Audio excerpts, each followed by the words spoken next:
លោកថាក់ស៊ីននិងលោកស្រីយេងឡាក់ពុំមានទ្រព្យសម្បត្តិឬការរកស៊ីណាមួយនៅកម្ពុជានោះទេលោកថាក់ស៊ីនស៊ីណាវ៉ាត់និងប្អូនស្រីយេងឡាក់ស៊ីណាវ៉ាត់ដែលជាអតីតនាយករដ្ឋមន្ត្រីថៃពុំមានទ្រព្យសម្បត្តិឬការរកស៊ីណាមួយនៅកម្ពុជានោះទេនេះបើតាមការបញ្ជាក់របស់សម្ដេចតេជោហ៊ុនសែនប្រធានព្រឹទ្ធសភាកម្ពុជា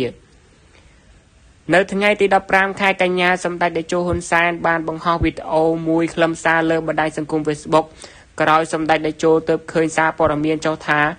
លោកថាក់ស៊ីនមានទ្រព្យសម្បត្តិនៅកម្ពុជានិងអាជ្ញាធរត្រៀមនឹងបង្កកទ្រព្យសម្បត្តិទាំងនេះ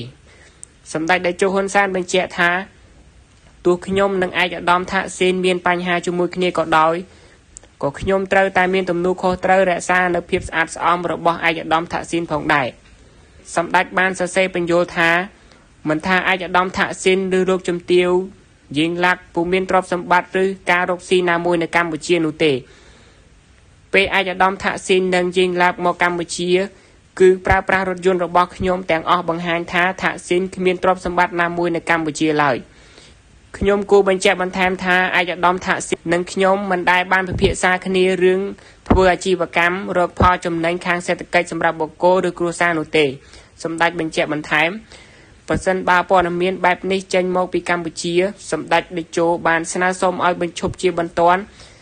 ដែលជាជាតិសាសន៍របស់យើងត្រូវរក្សានៅភាពថ្លៃថ្នូរមិនកុហកភូតភរមកបង្កាច់ប្រឌិតរឿងប្រសិនបើរឿងនេះចេញទៅប្រទេសថៃត្រូវទុកឲ្យអាជ្ញាធរថៃជាអ្នកដោះស្រាយ